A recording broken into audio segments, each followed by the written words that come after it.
Welcome back to Meet the Makers. I have a great guest with us here today. We have Brady from Brady Meets World. You guys probably know him from all over social media, but Brady is so excited to have you here today. I'm super stoked to be here. This is actually one of my bucket list podcasts. Likewise, you're a bucket list guest and couldn't be more excited to have you. So I'll kick you off with the question that I really start everybody off with it, which is how did you get into 3D printing and just making things in general? Okay, yeah, so that's a simple one. Actually, it's twofold if I have a second. So first and foremost, I'm a big geek, right? You can tell by my office if you're on video, and if not, I'm surrounded by nerd stuff, right? And I'm a father of six, and I just could not afford to get the geeky stuff that I wanted. I started looking into 3D printing, and we're talking back in the days of the Ender 2s.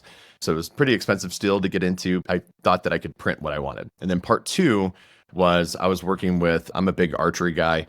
And I was working with Wounded Warrior program, and I made a statement saying, if you can get here, I can teach you to shoot. I can teach you to shoot archery. We had a lot of people that were blind, vision impaired people. And so we had to start producing adaptive rigs for them to be able to shoot archery with. We're going from a full wheelchair stand all the way down to having different things that they can feel with the back of their hand. The fastest way for us to be able to do that was in CAD and then be able to mock it up and then print it and then see if it would work and then go from there. So that's where I really started to get into 3D printing and actually got into the design side of things. And so that's how I got involved with 3D printing. I've heard you talk in a different content that you've been like into archery and like outdoors and stuff, but I didn't know that was like how you got into things. If you don't mind me asking, not to age you here, but how many years would you say about you've been 3D printing for now? Since the Ender 2, so I don't remember, what would that be, like 5-6 years, something like that? I think so. Yeah, it was five, before six, my 7 time, years. but yeah, the timeline sounds about right there. I wanted to get into it and I researched it, but the cost of getting like a rep wrap Yeah. printer or like a rat rig printer back in the day, it was just too much. And I didn't know anybody in that could print me the parts or anything like that. So it was about the Ender 2. So I'd say 6-7 years ago. Yeah, it's still to this day. A lot of people, I think, because things used to be so expensive back in the day, have that misconception that it's like this really expensive hobby to get into now. I see you have, I can't tell if it's the A1 or the A1 Mini behind you, but I see you got that thing running. That's like a great entry level piece for people to get into now. Yeah, so it's the A1 Mini, and I swear by this one. Weirdly enough, I work from home, and that's the only printer that I have running when I'm on big conference calls and stuff like that. And I think it's the perfect 3D printer to get into. Like, it's super easy to use and it's super easy to maintain. I love that printer. It's like probably my favorite. A lot of people since that printer have come out, like even people who have Excellent Carbons and other bamboo printers, I hear really great things about that printer. I don't have one yet, but it's definitely on my short list of things to get. But coming back to that project that you did with Wounded Warriors, it's really interesting to hear. I think area of 3D printing that so many people see us printing flexies and different stuff for around our house. I don't hear a lot of people talk about more of the accessibility side. And I guess areas where 3D printing can really, I think, whether it's people with disabilities or whether it's people who are just looking for some more accessible options, I don't see it happen as much in the day-to-day. Did you have any background in 3D printing, anything around that at that time? Or was that the first project that you really took on like that? Yeah, no, that was the first project I took on like that. And it was out of pure necessity, right? So we were building things out of metal. I'm a hands-on person. I'm a big DIY person. And we were building things out of metal. And then what would happen is that, so a great example was I was in Scottsbluff, Nebraska on a store build. And I went into an archery shop and there was a guy that had a TBI and his hands were bound up and he was in a wheelchair. And I was like, and he goes, yeah, working in an archery shop is cool, but I wish I could shoot. And of course, like we've talked before and you've seen my content. I just looked at him and was like, why the fuck can't you? Yeah. And of course I let my mouth run away and he goes, what do you mean? Look at me. And I'm like, that's not an excuse of why you can't shoot archery. And so I went back home and probably spent $800 to $1,000 in metal of mocking up 4 or 5 different things. And then that's when I realized it was time that I needed to be able to make smaller mock-ups and then weld them together after I'd figured it out. So it was out of pure necessity and out of monetary value. That rig only cost me, if I just picked the one iteration, so the Mark III that I made, that only cost me like $200 in like scrap metal I could found around. But again, I spent 3 times that because I didn't have a way to mock anything up. I think even just from a prototyping and mocking up standpoint, that's another thing that 3D printers these days, they get a bad rap from a lot of people who don't use them. Of they could be wasteful or things like that. And if you've ever like sourced products or if you've ever developed products, you know how much goes into those. So yeah, 3D printing across the board, I think is really good for those prototyping. I mean, it's like unmatched for anything. I absolutely hate it when people talk about 3D printing being wasteful, right? Because I don't know of a hobby that's not wasteful. Unless your hobby is like cleaning up oceans. Okay, cool. Good for you. Yeah. I do that every time I dive, but it's not my hobby. So yeah, I don't know what hobby isn't like wasteful when it comes to certain things. If you're a painter, how much paint do you waste? How many brushes do you waste? If you're a 3D printer, of course you have all the poop and the PLA and everything like that. Or if you shoot, like how much are you wasting? So yeah, I always find it funny when people talk about hobbies being wasteful. I haven't found a hobby yet that's not. I really think that anybody who wants to say that anything is wasteful, I think you can always look back at yourself and find something that is not super great that you're doing. But no, I do. I think for whatever reason, the internet has just really loved to villainize 3D printers over the last couple of years. Oh, And yeah, I've caught my fair share of it recently. So yeah, I get you. yeah. Now, you mentioned diving, and I feel like you're very diverse. You have, from what I've seen, like endless amounts of hobbies. Are there any other hobbies that you have Oh, where 3D printing kind of intersects with that for you? I don't know if we have enough time for this. I'm a veteran of Afghanistan war. I was there for 18 months. I was a medic and some pretty heavy combat. So I have adult onset ADHD and it's pretty bad. And I have to medicate for it. And plus I have to find things to consume my time. So yeah, when it comes to being well-rounded, I think I'm just more squirrel about things, right? Like I'm easily distracted. So I would say if I had to pin in reference for time, my top five, I would definitely say 3D printing, social media. I don't like for me, social media is more of a hobby. Even though I've monetized it, like it's not anything I can quit my job over. It's not something I can do professionally. And then I would say going to theme parks. I love going to theme parks. It's like one of my favorite things to do. It's like my daughter and I's like we're two peas in a pod when it comes to that. And like I gotta figure out how to break into that and put that on my social media. Like I'm not joking you. I probably have 7 hours of B-roll for like theme park stuff. I'm intimidated to actually post it. I know that sounds weird because I'm not like a guy that gets intimidated, but there's so many things like that. And then I would say archery and hunting is a big one for me. I love free diving and diving when I can get out of, we're both in landlocked states. So if I can get out of Colorado, I love snorkeling and diving. I love shooting. I love riding my one wheel, surfing. Matter of fact, this weekend I'm going out with a buddy and going wake surfing. And I've talked a big game, so hopefully I can perform on that. And you'll see me crashing on TikTok for sure. Yeah, and then just building stuff. I like getting involved as many things as I can. And then when it becomes serious, like too serious, then I don't want to do it anymore, except for Yeah. a few. Like social media and 3D printing has been like the ones that have stayed. Yeah, social media, it's a fun one. It's funny hearing you say that you weren't so sure about Disney style content. I haven't been to Disney in many years. It used to be like our family tradition. We would always go. I loved it. I grew up. I was definitely a Disney kid. And for whatever reason, I've gotten sucked into the Disney algorithm side where half my content that I see is Disney stuff. And I feel like you could definitely fit in. I would love to see the Disney side of your content. I think I would definitely push you into doing that. So I actually have some new content coming up, and I'm okay with even sharing it if you want to hear about it. And I think it's going to be a phenomenal idea, and I'd love to bounce it off you. So my daughter and I, we love going to theme parks, and of course we're in Colorado, right? So we're not close to anything. We're pretty much as centrally located from any theme parks, like big theme parks that you can get to. So her and I are talking about doing a 24-hour day trip to a theme park. So basically what we're going to do is we're going to set a date. Like, hey, so I'm going to buy a ticket to Florida. And then the day before, I'm going to do a video where it's going to have a survey. And the survey is going to allow people to pick one of the 4 parks. So then when we get to the airport, before we get on the plane, that's the park that we're going to go to, right? We're going to let people pick it. And then what we're going to do is, so we're going to leave here at like midnight, get in at 7 in the morning in Florida or California, and then go to the park that people pick, then give people like an option of what 3 rides do we have to ride. And then just do the video of like us doing that and then get back before midnight the same day or the next day and do 24-hour road trip or 24-hour trip to some theme park. I absolutely love it. Instantly what comes to my mind, some kind of mix between The Amazing Race and Disney, which already I'm on board for, but I feel like that would be a super fun thing and super fun for engagement too. I don't know. Anybody who's been to Disney before, I feel like everybody has just their favorite attractions or any of those parks. Knowing that you're big theme park junkies, do you have a favorite park and do you have a favorite ride at said park? So this might be boring for you, but I grew up in Florida. I still attach theme parks to memories. My mom passed away roughly 11 years ago now from breast cancer, and it's a small world at the Magic Kingdom. Yeah. And so to this day, that is my favorite ride. That's my daughter's favorite ride. And so Magic Kingdom is by far my favorite, just from a nostalgia standpoint. I'm really digging Universal Islands of Adventure. I dig it a lot. Like, it's really good. They have really good roller coasters, like the Velocicoaster and stuff like that. The Hulk. Harry Potter, all that kind of stuff. But it's a little more adult oriented, and I'm Yeah. not like just like running over kids all the time. If I want a drink, I can go have a drink if I want to. Universal, they've upped their game, and I'm really excited for that new Epic Universe that's coming out, that new big park that they got.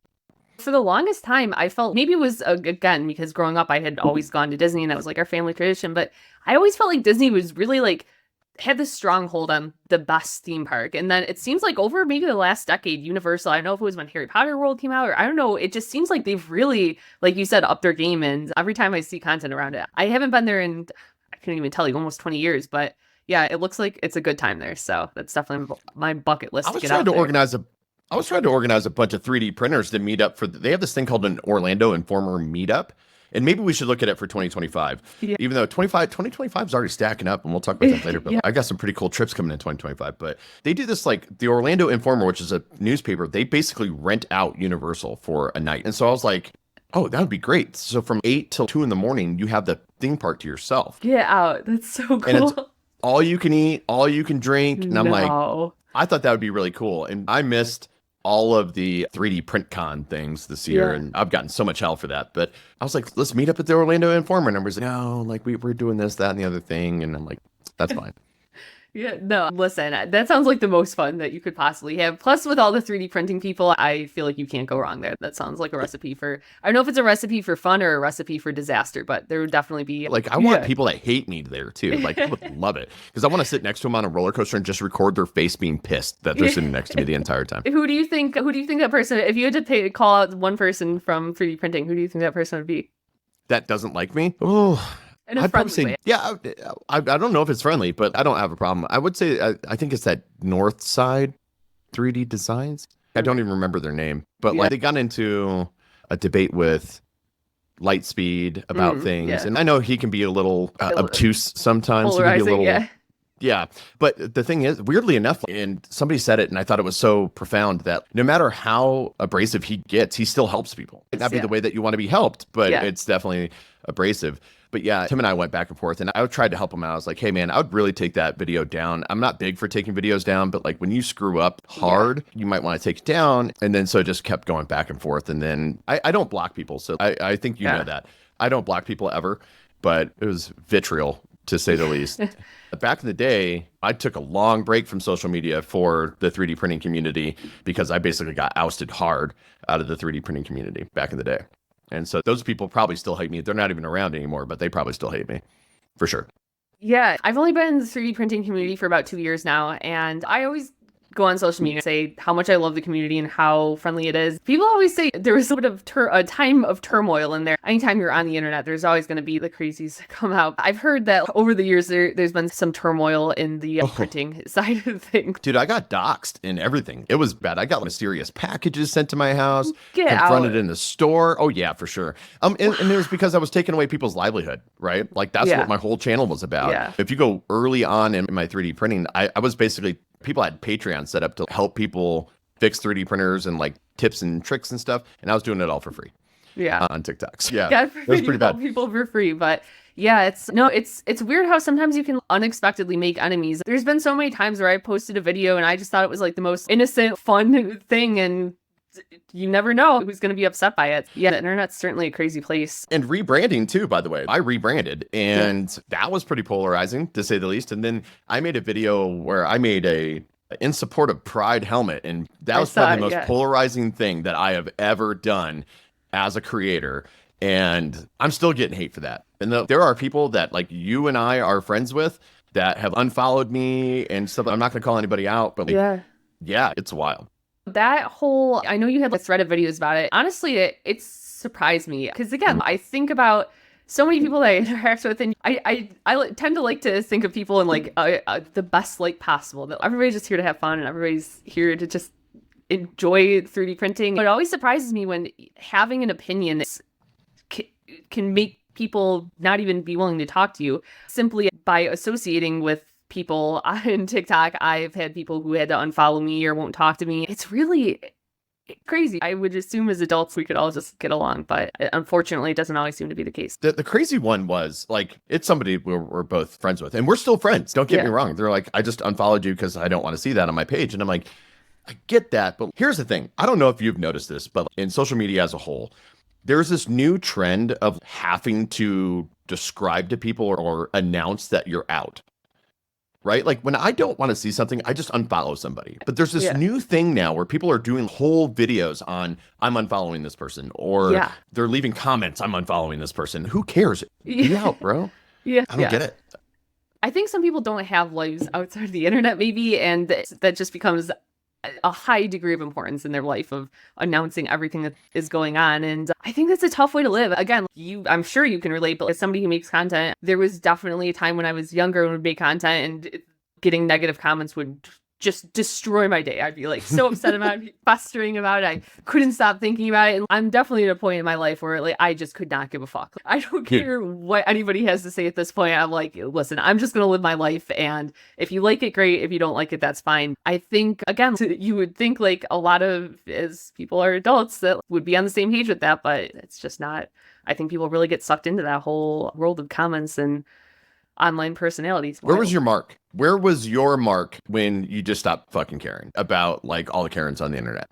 It's hard to say for me. I really don't think there was like there wasn't like any set thing that happened for me. I always say I started making content when I was literally 13. I started on YouTube back when I was on YouTube so early back. There wasn't even likes or dislikes. There was star ratings on videos. It was like a whole different world back then. And I had always made content, never that successfully or that well, and I always transitioned into these different things. And I think it was more so when I got into 3D printing. It was like the first time that I don't even want to say successful, but it was the most success I had ever had with social media. And it was the first time where I would have videos that would get enough views where people would comment on just like every opinion about me. And the good thing about that is people would comment all these like crazy things, and nothing changed in my real life. Like my real life was still like went on as normal. Everything was fine. And I think that was like honestly really good to happen in that aspect, because it's for better or for worse transferred into other aspects of my life where I really just don't fucking care. Like obviously I want to be a good person and be nice to people, but at the end of the day, I'm going to live my life. And that I think that was like a good thing to be able to get to in life, because it wasn't always there for me. For sure. And you get more obtuse comments than I do, for sure. Because here's the thing is, and for anybody watching, let's not pull any punches here. Misfits is a very pretty girl as well. And I'm sure you get like those gross comments too. Like, I don't get those. Like I get them every once in a while. But Well, you never know. Maybe you do. Yeah. So every once in a while, I'll get a thirst trap comment. People are like, oh, it sucks. Like when I did that whole Cody Wolf thing, that Cody Roberts Wolf thing, I got so many comments of, oh, I can't believe you had a wife in your video. That's really a bummer. It makes me sad. And I'm like, oh, okay. Maybe this is what it feels like, but you guys get like gross comments. Like pretty girls on the internet get gross comments, and that would drive me absurd. Like that would drive me absolutely up a wall. Like 100%. Yeah, again, it always comes back to, I think people just disconnect people on the internet from being real humans. Like again, like there's things that people leave in my comments where I'm like, I know you would never in a million years say this to my face in real life, but just because there's that wall of you're seeing me through my phone, like people feel comfortable saying wild things of every degree. And again, I'm sure this is not news to you. I'm sure you experience this too. But yeah, it's again like one of those things where I feel like if you don't make content, it can be easy to look at somebody and think maybe, oh, they get comments all the time, or like it doesn't matter. But like even if I don't respond to every comment, I still read every comment and I still see the wild things that people will say. So yeah, I think that's, if there's one thing I could communicate to people who don't make content, it's that we are still like real people. I think you and I take a different tact at it though, right? Because let's be real, like we've talked to people within our community and they are not the same person that you see on the internet. That's so true. Like, if you and I sat down at a table, take the mics out, it doesn't matter. We're having the same conversation that we're having right, now. Right. It'd probably get more inappropriate than it is now. But Yeah. I think there's no rules, but at the same time, we're still a little more reserved than what we would be in real life. Yeah. But what's weird is if you meet some of the people that I've met, I'm like, oh my gosh, you are totally not the person that I thought you were in real life. Like, great example. I know we've talked about him before, but Lightspeed is exactly the same person that you get in real life that you do in online. Same with Zoltan, Bensky, those people, right? Like they are exactly the same people. But there are other people that I've met, like even outside of the 3D printing space, where I was like, oh, I wish I wouldn't have met you. It's totally different. Yeah. I think, and that's always something I say. I don't go to events for 3D printing and things like that. Online, I have a little more of a crazy out there persona. And in real life, I will say, like, I'm a pretty shy, reserved person until I get to know you. And then all bets are off. Then we're back to fucking wild. But yeah, I think that is an interesting thing. And I don't know if you feel this way at all, but like, I do think everybody has a little bit of a elevated version of themselves that they are for social media, like a little happier, louder. Maybe you don't feel that way, but I do think then there's like a whole different world of people who they're just like a completely different person online. And yeah, I think there's definitely levels to it. I will tell you, for the most part, what you get with me. I'm more tame. To be honest with you, I'm more tame on social media than I am in real life. That I will say. Responded to what people said to me online the way I would in real life, I would have been canceled a long time ago. Like a long time ago. And then I think the other thing too is I think there's a difference between the way I look too, by the way. And I found that out. So I guess I look like typical vet bro side of the political spectrum dude. And so I think like when I talk about certain things, people get, oh, wait a minute, I thought you were this way. And because I'm a hunter and yeah, stuff like that. And I used to have a big American flag that got my videos taken down all the time, That's like crazy. more than my bow in the background. But weirdly enough, I think people think the way I look is a certain way. I guess it's the beard. JC tells me it's the beard all the time, but I don't know. For the most part, what is what you get. For the most part, people just don't see the bad side, right? Like the ragey side sometimes. I think that's another interesting thing that I've learned over the years is that people are very quick to, if you're associated with one thing, I think people are so quick to categorize what you must completely be about. When people get to know me more, I think sometimes they're surprised about that just because I like some things doesn't mean I like other things. And people are so complex. And I think we're so quick, especially these days, to just throw somebody in a box and be like, this is what they must be like. And especially again, like online, I think people get so tribal. And the second that they realize that you agree with this thing, but don't agree with that thing, it's crazy. Absolutely. One of the most crazy things that you bring up, like tribalism is like one of the number one things that's killing America. I'm sorry. It's horrible. And I don't want to get politicky, but it's really not politic for me. It's even in the 3D printing space. If you're bamboo, like all other printers suck. If you're Anycubic, all other printers suck. Yeah. And like right now, there's this big war between Prusa and bamboo and all this other crazy stuff. And boy, I made a mistake of dipping my toes into that. And that was a bad idea.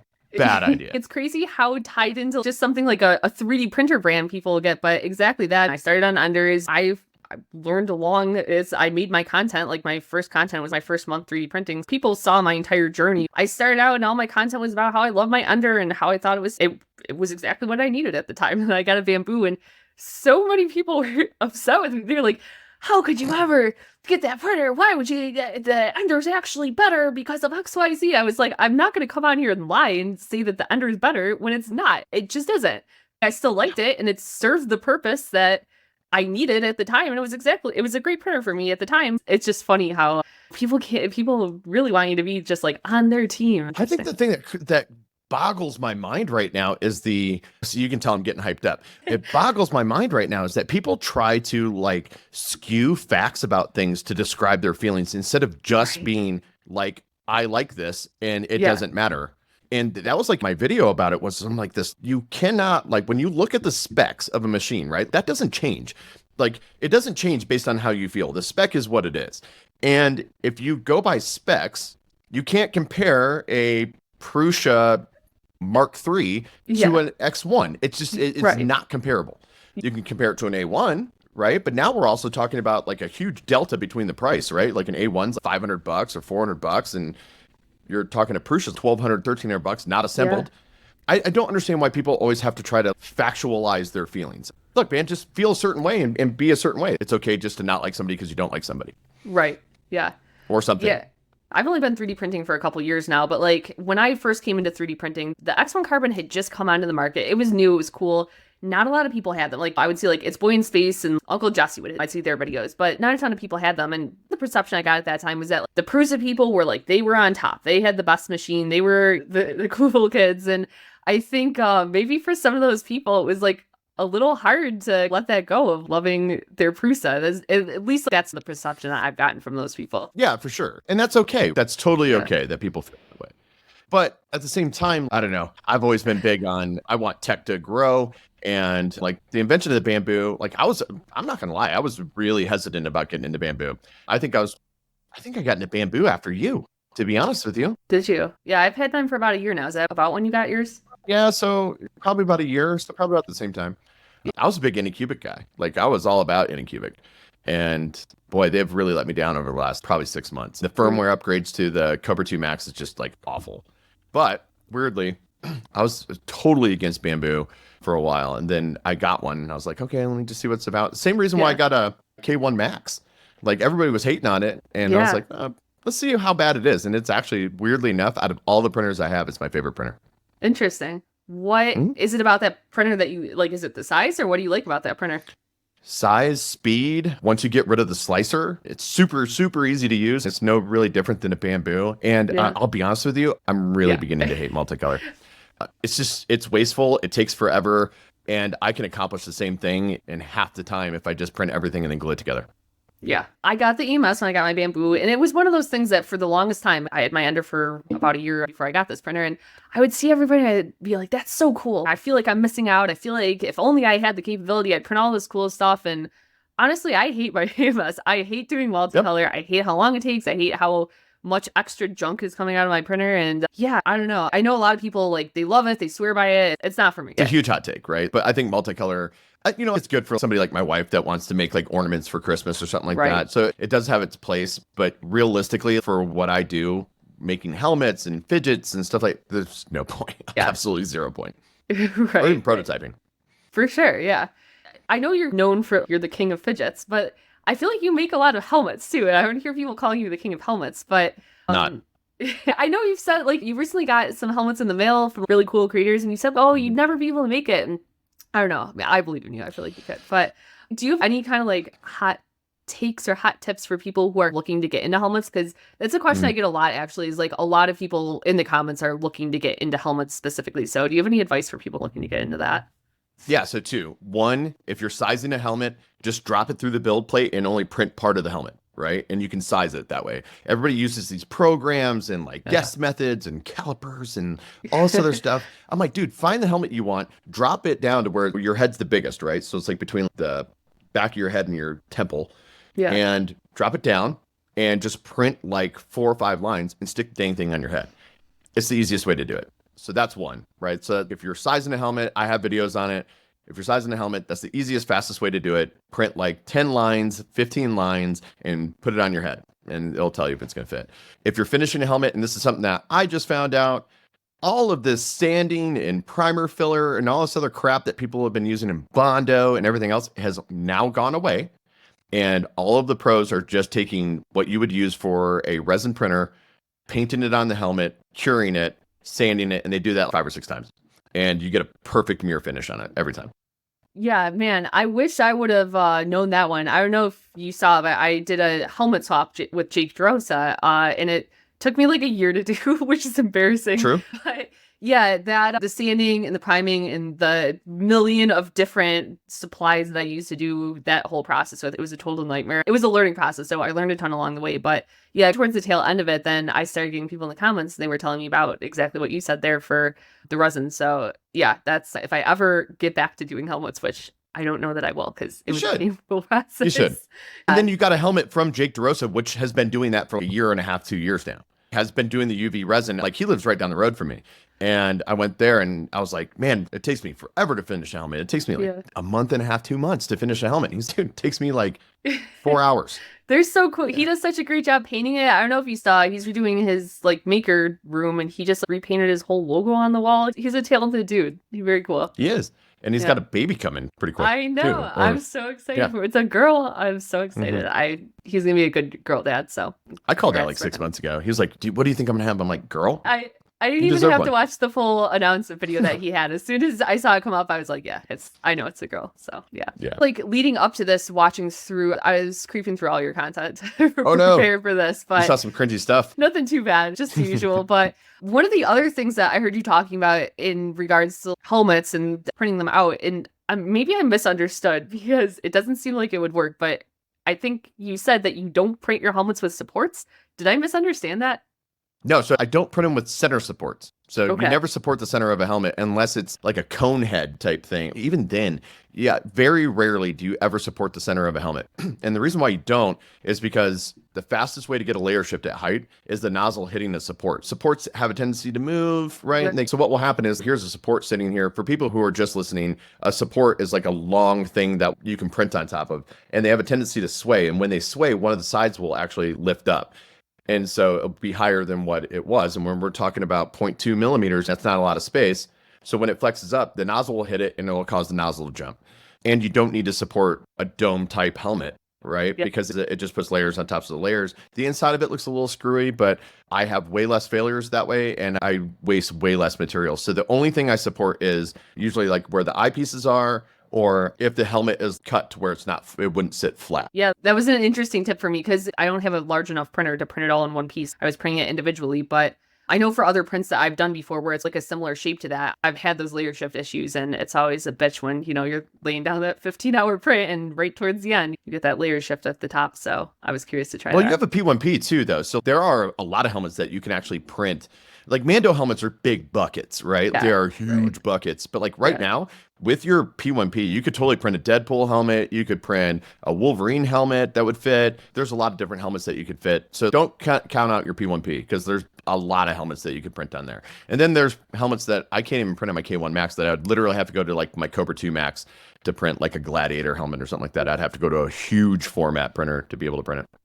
Yeah, Or break it's funny you say, and it's funny you said that about the sizing too, because that was something I guess I didn't take into consideration was not only how large the Mandalorian helmets are. I just grabbed the file off of, I think I got it from Galactic Armory, and I just ran the file right as it was. And when I melded it all together, I was like, man, this thing is massive. And like, I would put it on my head and it would have all this room to wiggle around. So, obviously it was just going to Jake's and it was just going to sit on a shelf. But I definitely think had I been printing it for my head, I probably could have gotten away with printing it smaller. So sure, I got this huge schnoz that I got to make up for helmets. So usually the head is loose and then the nose is nice and tight. Keeps it on there. For sure.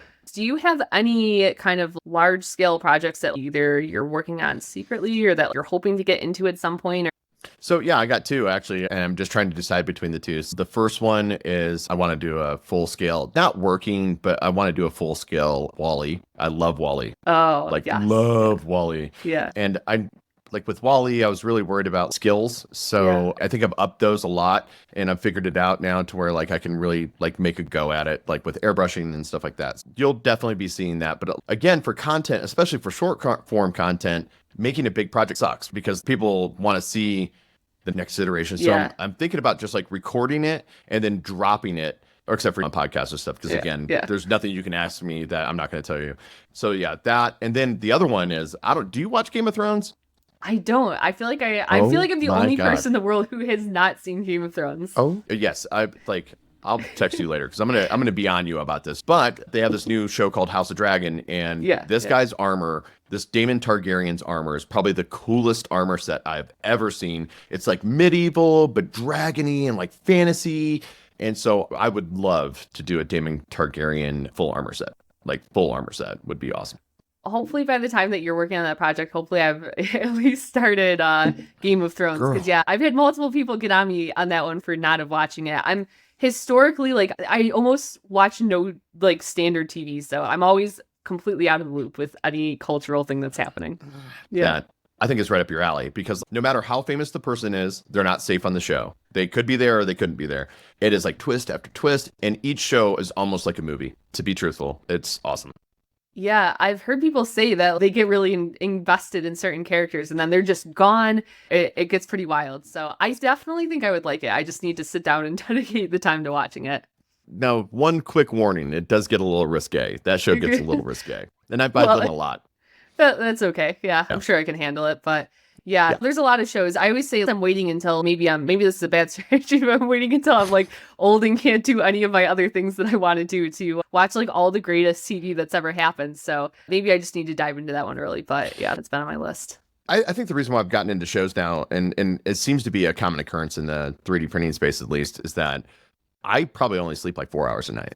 That's about it. Like when you get to midnight, 1 o'clock in the morning, there really is not much to do. I'll sit there and be standing in a helmet or editing content, or because I don't.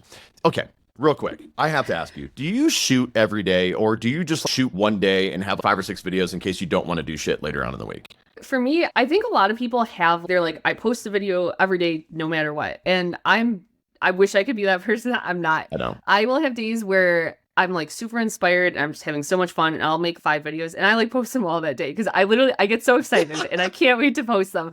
But then there's like 2 weeks will go by and I'm just like, I'm not feeling it. I'm not inspired and I don't make anything. And like, I think for a while on here, I was trying to I was like, every day I have to make content. And then there'd be like videos I'd make and like, you could just tell I was like, I wasn't feeling it. And I was like, why am I like, this isn't my job. I have no reason why I have to be doing this. So I've just like let myself, if I'm not feeling it and I know I'm not going to make anything good, I just don't make anything. I don't really have any set scheduled. But to answer your question, sometimes it's 1 video a day and sometimes it's none and sometimes it's 10. Yeah, so I was big on trying to post once a day, but now it's at least if I post a couple times a week, I'm good. And I still record if I'm feeling it. I'll sit down and record 5, 6 videos and then I'll just save them and then post them out throughout the time because being a full-time student, full-time dad, full-time content creator, I'm just running out of time. The point that I was getting to was it's just funny to me because all across the board, people are so crazy about posting content. Oh, I haven't heard from you for a couple days. And I'm like, dude, come on, man, cut me a break. But anyway, so while I'm like editing videos, like I'll sit down and edit like 6 or 7 videos and I'll watch a show or something like that. That's how I got into watching shows because normally throughout the day, I don't have time. There's no time. No, makes sense. I didn't know that you were a student. What are you a student of right now? You want to talk about one of the most lackluster things on the planet? We talked before the show. I'm a senior project manager for a pretty big tech company, and I don't have a project management degree. And how big companies work is Q1 comes around, people start getting laid off, and you have to try to make yourself as reduction in force proof as possible. And I didn't have a degree, so I was like, oh crap, I need to get a degree. My business management degree doesn't really do anything for me nowadays because it's like basket weaving at this point. You know what I'm saying? Like it was like a lib arts degree like 10 years ago. Now that's basically what business is. So I'm finishing up my project management degree. And so we're like currently right now, I'm taking 26 credit hours a semester right now. Oh, hold on, I was lying. 24. I'm taking 24. I'm taking double full time. I haven't been in school for a long time, but that's still a shit ton of work if I'm remembering correctly. Yeah, that's like a whole full-time thing. That's a lot.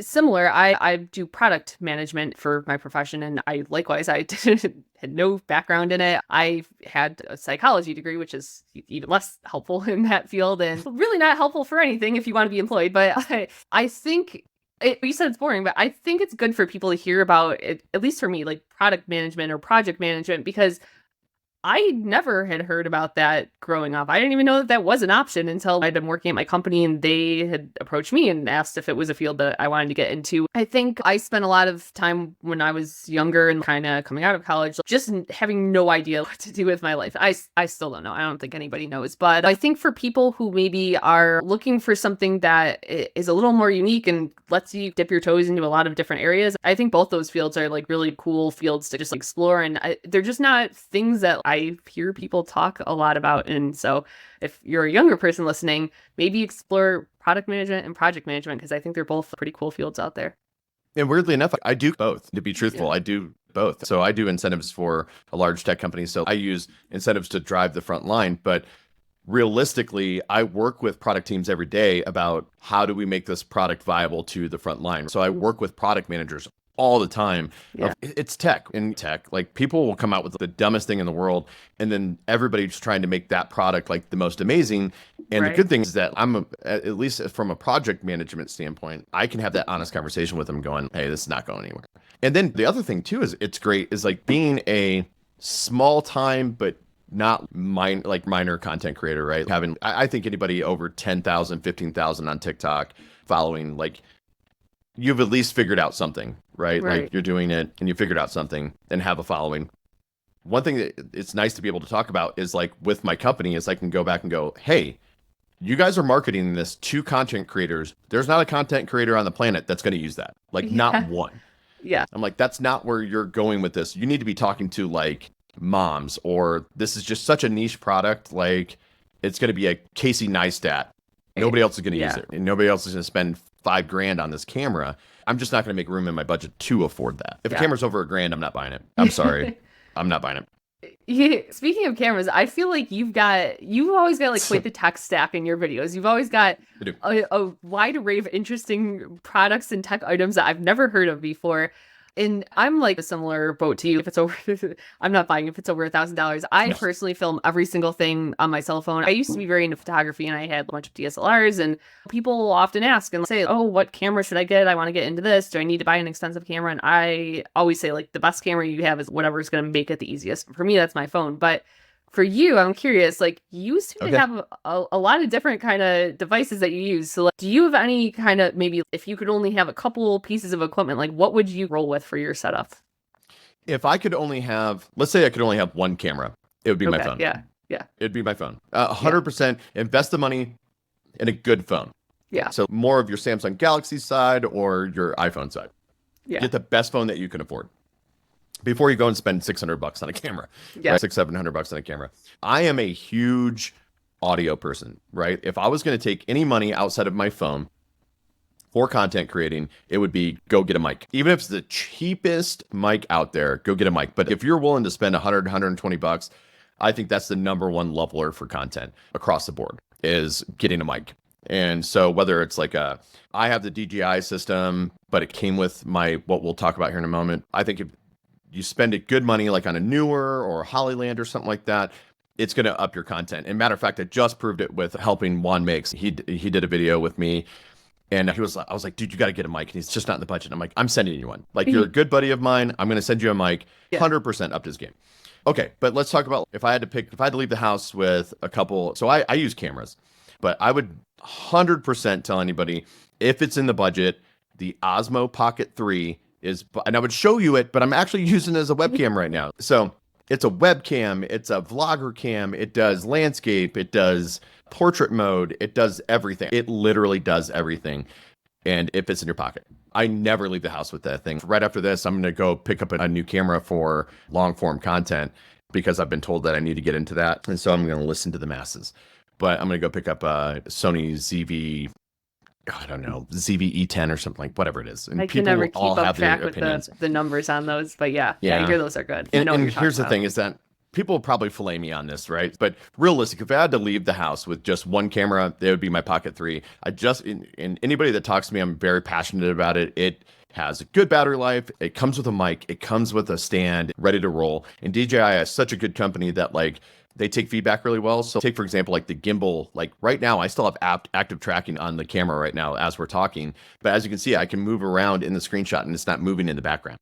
Like they take all of this stuff and it's just specifically made for content creating. And so the only thing about it is it's a little weak, right? Because it has this like gimbal built on top. So for other stuff, when I'm in the rain or if I'm riding my one wheel or I'm hunting or something like that, I have an Osmo Action 4. And that's what I take with me. But if I had to leave the house with anything, it'd be my Pocket 3 or just my phone with a mic. There's a lot of things to unpack there. First of all, if you ever watch my content, you probably want to throw your phone across the room because I just use my iPhone microphone. I haven't gotten into audio, but I always see a lot of people run the DJI mics and they seem to be great. So that's always in the back of my head. I'm like, I should get one, but I'm such an ease of use person. Like I literally just like want to sit down and just film my video, and it's literally no extra work to plug in a microphone. But I don't know, it is. It's another step. There's something that you don't know about, though. I'm sure you don't know. My mics record my audio, whether the mic is disconnected from the camera or not. Right. So if I'm like recording something, and for some reason, let's say I have this like Wi-Fi anomaly in the house where like it screws up the audio or whatever, I can actually just upload the audio into CapCut with my mic and put the audio and sync it to my mouth. Yeah. So I'd never have an audio problem. Oh, so, yeah. That's cool. Now, coming back to, it's the Osmo 3 that you have. Am I getting the right model there? Yeah. For that's another one that I've been like curious about. I've looked into before, and I think my dad has one. He loves like little tech items like that. He's a big DJI fan as well. But how do you find your data transfer is the process easy? Is it wireless? Do I need to move SD cards around? How does that process work with that camera? Completely wireless. The app is super fast. So when I get done recording videos, for me to upload, let's say that I had a very motivated day and I did 5 videos. For me to upload all of those shots, whether let's say they're all 1.5 minutes or small shots into 1.5 minutes, 3 minutes for me to upload them to my phone, and they go right into my photo gallery in order of shot from top to bottom. So yeah, no, that's why I got it. Like that's why I'm a little worried about the Sony, like because Yeah. the Sony requires like a data transfer and all this other Right. crap. This literally is just on my phone. I'd never edit on a computer unless it's no, I don't edit on a computer. I'm just gonna let you guys know. Yeah, that's like I mentioned it earlier, but like before being on TikTok, I was always a YouTube person, and that was like where I got away from doing content for a while. Is as dumb and as simple as it sounds, like I hated moving my files around. I hated Mhm.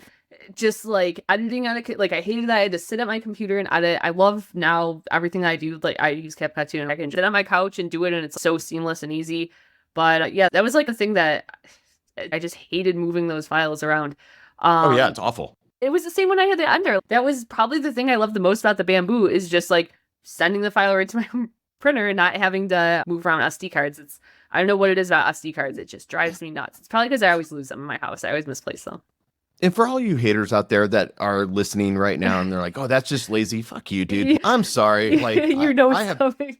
I know it's coming. And you know what? Like, Yeah. I could care less because those are the same people that are like, oh, back in the day when I was hunting, I used to use red flannel and a pair of jeans. And I'm like, gotten better, Yeah, right? shit's Like, we didn't different. have Yeah. lights back in the day and the world existed. Lights are pretty cool, dude.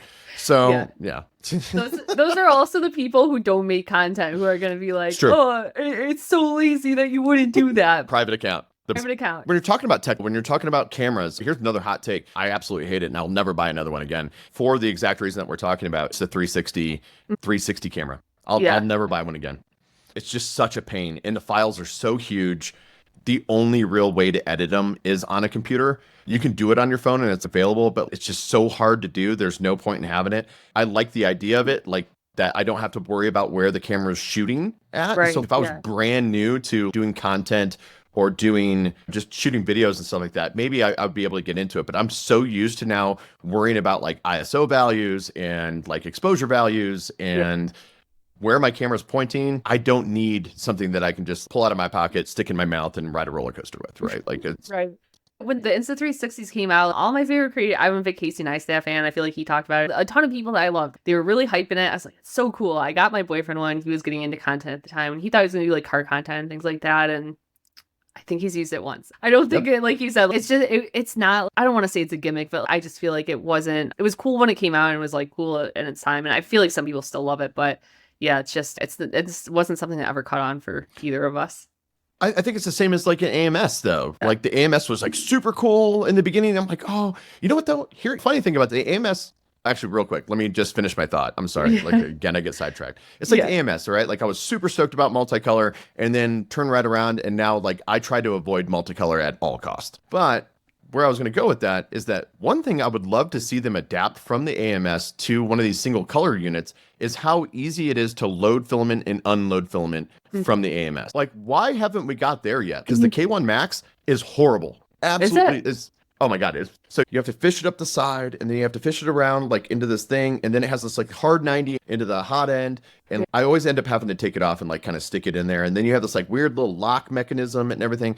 I'm like, dude, why can't I just put it near a hole and it just sucks it in? And I know that that's what she said, moment, but you know what I'm saying, right? Because it was really only like a week when I got my P1P. I got the AMS at the same time, but I was like scared to hook it up. I don't even know why, but I was just running with a single color. And even on the P1P, it's like the same thing. It's got to like string it through the back and it's weird. And like you said, like, why can't it just suck it in? I don't know. Right? I feel like that should be technology that we could figure out here. I should be able to put it close and goes, zoop, and just takes it in. I don't get it. And now we're looking at these like big Delta type printers with the arms and everything like that. Yeah. And you have to fish that sucker all the way through and down. And I'm just like, dude, can we get one that's just, I take a roll out, throw a roll in, it's good to go. Yeah. Like, yeah. sure. I hear a lot of people talk about 3D printers are going to be like, it's going to be like a microwave. Everyone's going to have one in their house. And I think until we figure things like that out, like just, it's so easy. I don't think it's going to be that. Like, I really do think, unless you're just somebody who loves to tinker and loves to make stuff, I don't think most people are fucking with that. I don't think people want to be doing all these extra things. I know a lot of people are really gung-ho with that. In the next couple of years, everyone's going to have a 3D printer and it's going to explode. But I think we're still quite a ways out from that. I think we're a decade out at least because like it's going to take 2 or 3, you're in product management, right? Like it's going to take 2 or 3 years just to dispel the feeling of the fact that it's super expensive and it's super hard to do. Yeah. Yeah. You would have figured the bamboo would have done, like, for all the people that want to say that we're on the way, sure, but we're probably only about 8% there because people are scared of bamboos and they're like a cricket nowadays Yeah. as far as use wise. Yeah. Yeah. I know we're coming up on time here, so I don't want to keep you too long, fine. but there's just wrapping up. I know we've talked a lot about social media in general. TikTok, you clearly did TikTok way longer than I followed you for, because it's only been a couple of years that I followed you for, but your presence online, I feel like you just have a very likable and a very put together presence online. And I don't know if content is something that was always natural for you or if it was always easy for you, but it feels like you seem like you're very natural on camera. And I think that's something a lot of people struggle with and struggle to get people to be tied into what they're doing. How have you gotten to where you're at with your level of content, and what advice do you have for people who are looking to still get into content? So first and foremost, I'm my worst critic, right? Nothing that I can do is good enough for Brady, right? For Matt Brady. That's my first name for everybody listening in. So if you guys everyone know, Matt Brady. So I can never live up to it. So it's almost like an Eminem effect, right? Nobody can say anything worse to me than what I say in my head 3 inches from a mirror, right? It's just true. Yeah. And I know that's dark, but it's true. And so the second thing is that I look at my old videos. I never take down a video. People can go see my old cringy videos and how bad they were. And everybody's going to go through that, right? Like, you have to keep shooting in order to start catching your niche and like really starting to find your center. I have a video coming out either tonight or tomorrow. I got to shoot it actually, where somebody was saying they want to see me where I'm not like hyped up. Yeah. And I'm just literally going to take a fidget and go, this is a fidget that I like, and prove to everybody they don't want to see me not hyped up. Yeah. No, I think everybody has those jitters. I don't know for you, because you and I, we do a lot of in-office shootings because this is where we work. This is where we can do content. Like between conference calls, I can shoot a quick video, right? Yeah. But there's 3 things about social media. 1 that makes me nervous, and then 2 things that I just like to wrap up. If you want to get into social media, these are the 2 things you need to listen to. Is first and foremost, I am so nervous shooting in public. It is like the most awkward thing in the world. Do you feel the same way? Yeah, I don't know. I don't know how people get over that. And it's one of those things where in the back of my mind, I can be like, this is going to be a cool video and people are going to like enjoy this, or it's going to perform well or whatever. And it doesn't matter how much I hype myself about it. I even create plans going into it. I'm like, okay, man, what story? I'm going to pull it out here and I have this whole plan. And I get there and I'm suddenly so, what if somebody sees where I live? I'm technically in Phoenix, but on the outskirts. So it's a smaller town and it's not LA. There's not content creators running around everywhere. So I think maybe because I never see people in public doing it, it seems weird, but it's never been something I've gotten accustomed to. Yeah, it's super weird, right? So like when I'm recording and I'm like going, oh my God, everybody's watching me. So now I'm putting on 2 performances, right? Which is just too much for me to like process. I did a video where, you know, that viral video where you jump over the camera and you end up somewhere else. Weirdest thing ever to shoot in the middle of a crowded DIA airport is jumping over this damn camera. And weirdly enough, I got 20 followers out of it because like people came up and they're like, oh, I want to see the end result of that video. And I'm like, okay, cool. But yeah, so I think people are more into it than in your head. I think it really is just one of those things I build up in my own head, and it's really not a thing. But okay, so let's talk about the 2 things though that people should leave with. 1, your content's going to suck in the beginning. I promise you it's going to suck. You just got to get over it and you got to post. And when I say post consistently, meaning don't post once and think that you're going to get 1 billion followers from it. It happens, but the likelihood of that happening is very rare. It's taken me 4 years to get to 20,000 followers. Now, don't get me wrong. I just started like promoting my TikTok, but realistically, just posting videos is not going to, posting videos once every like month or so, it's not going to help you. And then 2, my biggest pet peeve in the world, I have 3, but this is my biggest pet peeve, is people when they say they don't have time. Yeah. I don't have time to post videos, right? I don't have time to make videos. I'm like, yeah, sure, spend a hell of a lot of time liking my videos, and I enjoy that, and thank you. But in that same amount of time, you could have shot a video and posted it. Everybody has this like crazy excuse, right? Oh, I work on the top of antennas in the middle of the Midwest and I spend 4 days up there. And I'm like, okay, cool. Shoot 3 videos before you go, dude. Or shoot videos up there and post them. There. That's, right. I think people always have this idea in their head that their life is so boring.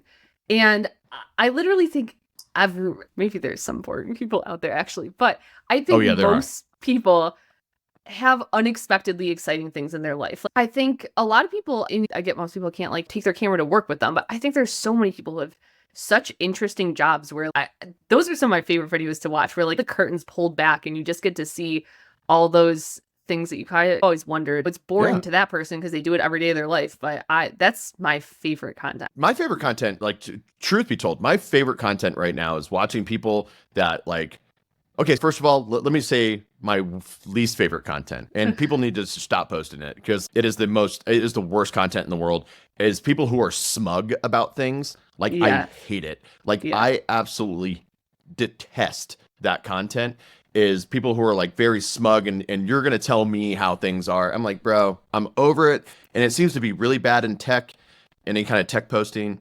But anyways, as I digress, my favorite right now is like watching people that I can tell that are nervous. And I love promoting their videos. Like, I love, so my new favorite person, and if you don't follow him, you should, right after this podcast, is a guy that goes by, his name is Josh, but he goes by Dork Vader. And he is absolutely, like, in the 3D printing space, my favorite person to watch right now. Like, absolutely favorite person to watch. I'm not going to call out the reasons why, but I think that you and I are on the same wavelength of like why I like to watch them. And, when you watch them, text me. Like, just watch 2 videos. And if you don't like them, don't follow him. But like, I promise you, like, number one, he adores you, by the way. He's definitely one of your followers. But at the same time, when you see why I follow him, you're going to be like, oh my God, this kid he's putting himself out there hardcore. And I love it. I love watching his videos. That and Juan Makes is another person, because he's a very patient teacher and he's teaching everybody right now like how to do these finishing jobs on helmets and stuff. He literally says the same thing over and over in a live, and he's like Akuma Mods, right? Where Akuma Mods answers the same question like 1,000 times, and at same point you still get the same answer every single time. I'm not that way. I'm like, bro, I answered that 5 minutes ago. Like, I can't help you, dude. Yeah. I'm excited to check out that account. I can already, just by what you're describing, I can already tell I'm going to be excited about that. So that's exciting for me. I love Dork Vader. Love Dork Vader. He is like my favorite content creator right now. And if I could give that kid like 1 million followers, I would in a second before I'd ever give him to me, because he deserves every one of them. And I love him. And I say kid, I think he's like 23, 24 years old, I think. The funny thing you mentioned is like people like Akumans who they can answer the same question over and over again. And I think it's a hard thing for me. Not that I don't want to answer the same questions over and over, experience this, but like, I feel like sometimes I make the same videos over and I feel like maybe people are sick of it, but then I have to remind myself there's billions of other people out there who have never heard this before, never seen it before. But that's been like a hard thing for me, is like, I don't want to say hard. It's not hard in terms of deciding what content I am and I'm not going to make. Are people sick of hearing me say the same thing over? And I guess like thinking of his content, I never get sick of him saying the same thing over and over again. And Matt's one of the nicest, coolest guys in the world. And for the most part, like what you get online is what you get there too. And I don't think people realize he is not doing any of this for clout. He is literally just trying to drive the 3D printing space forward. And that's all he's trying to do. And legit, he's probably, in my book, the greatest kept secret in the 3D printing space, to be truthful, because he doesn't have the same following as like Joel Telling, which Joel Telling is a great guy. Ben, great guy. Uncle Jesse, hot rod hippie. Like, they have these big, huge followings. Yeah. But, and again, I'm not knocking it, but like a lot of their video content is, hey, look what I made. Hey, look what I did. Hey, look at this 3D printer. Where Akuma's, look what I did. And now I'm going to take you through on how to do this. Yeah. And it's, I don't know, the guy dedicates his life, like what a total servant leader he is. I wish I could ever be that. I'll never be that person. I'm just not going to be that person. I think there's a lot of content that you do that in a variety of different ways. It gives back and you might not even realize it, but I think you fall into that category too. Like with 3D print cares and stuff like that. But yeah, I take it differently. Like, I do social media because I'm just trying to bring a smile to someone's face. If someone leaves 10 times dumber watching my content, but has a smile on their face, I'm good. I'm Andy from The Office, not Andy from The Office, Andy from Parks and Rec. Like, it's impossible to embarrass me. I embarrass myself just to make somebody's day. So if somebody watches one of my videos and one person in the world smiles, I'm happy with it. And I could care less about how many followers I have, or I could care less how many people want to send me nasty comments and stuff like that, as long as one person smiles. Yeah. So for sure. Yeah. I promise this will be the last thing I ask you here. No, but you're fine. For people who might not know, can you just tell us a little bit about 3D print carriers? Because it was something I wanted to ask you about, and we've gone in a million different directions. Can you just talk a little bit about that? Yeah, so 3D print cares was a hashtag I started 4 years ago. And it was just because I love giving back, right? Like I love giving back. I don't have a material possession like want, right? If Yeah. tomorrow somebody needed my 3D printer, not saying that I would just give it nimbly bimbly, but if somebody Yeah. needed this, I would give away everything that I have. I'd give you the shirt off my back. I don't care as long as I was in a position to be able to replace it. So I started 3D print cares because I'm like, dude, we do all this cool stuff. And there are so many people out there that can't afford this stuff. And I think a lot of people don't walk down the street in their own town, or they look at people like, say, that are like homeless, or people that are down on their luck, or people that are living in a hovel in a home. I'm like, in my head, I'm like, have you ever stopped in just at somebody's house and seen their yard fucked up and gone, hey, can I help you with the yard? This is too much for one person to handle, right? Let me help you. Or stop with a homeless person and find out what their actual story is. Everybody thinks that somebody's homeless is that they're like this drugged out alcoholic, bad decision making person. And then come to find out, these people have these crazy good stories. And, a lot of people are just genuinely in need of help. And so I started 3D Print Cares. And I found orphanages, right? So a little bit about me. My wife and I, we have 3 kids that we had together, and then we adopted 3 kids as well. And then we're also the family that takes in all these other kids that are like extended family too. So ultimately, if I looked at kids that look at me as a dad type figure, besides our 3, and then the 3 that we adopted, which are my 6, probably another 4 outside of that, treat my wife and I as parents. And I'm getting choked up. I hate that there are kids out there that don't have access to a family. Fuck water, fuck food, everything else like that. You can feed somebody till they're obese, right? You can give somebody water until they're pissing clear. There's so many people that don't get love and don't get somebody to help guide them through this like crazy world. And I'm not saying that I've done it right, Misfits. I'm not saying I have. But I have lessons that I can teach my friends and family and kids. And sometimes they just need love. And I can't go to every orphanage in the world. I can't visit hospitals, but I print all these things that, I mean, what does one dragon cost? What does it really cost? $1.50, maybe? And so I started that and I was like, hey, so we just did this send to a couple orphanages. And then again, I took that break from social media just because like it got to be a little bit too much and I didn't want my family in danger and stuff like that. So it got a little hot. And then Lightspeed brought me back. Lightspeed and Zoltan kind of brought me back to social media, and they were like, hey, we need you back. And I was like, okay, cool. I came back, and then I met Bensky. And Bensky and I, actually, weirdly enough, he's one of my best friends, and we've never met in person. And he goes, if you could do anything with social media, what would it be? And I was like, I'd bring back 3D Print Cares. I'd bring it back because I love that program. I love helping kids and people. And he goes, let's do it. And so we had the young man that needed he was suffering of cancer and he wanted toys for him and his friends in the cancer ward to play with. And so I stayed up I think I stayed up for 3 days straight with like minimal sleep, like probably an hour and a half, 2 hours of sleep a night, and just constantly doing videos. Ultimately, I think that kid got like almost a U-Haul full of toys to play with him and his friends, but it presented a need because it basically became a logistic nightmare straight out of the gate. As far as I want the kid to have a lot of stuff, but it's just way too much. And there was no way for people who do this professionally to claim these stuff. So like now we're standing it up as a 501. And I don't mean to out you, but you were one of the first people I came to of, hey, we have to put together a board of people. Are you interested? And you said, hell yeah. And I've just gotten pushed back on certain things right now. Like standing up a podcast was way harder than I thought it was going to be. But yeah, so we're going to get back onto that more in the middle of the month. And so the board looks really good, and I'm glad that you're on board with it, and we're going to turn it into an actual charity. And I actually have one of the first things that we're going to reach out to people for, and it's not even going to be printing things. It's going to be a person reached out to me. They were involved in a drive-by shooting, completely innocent drive-by shooting.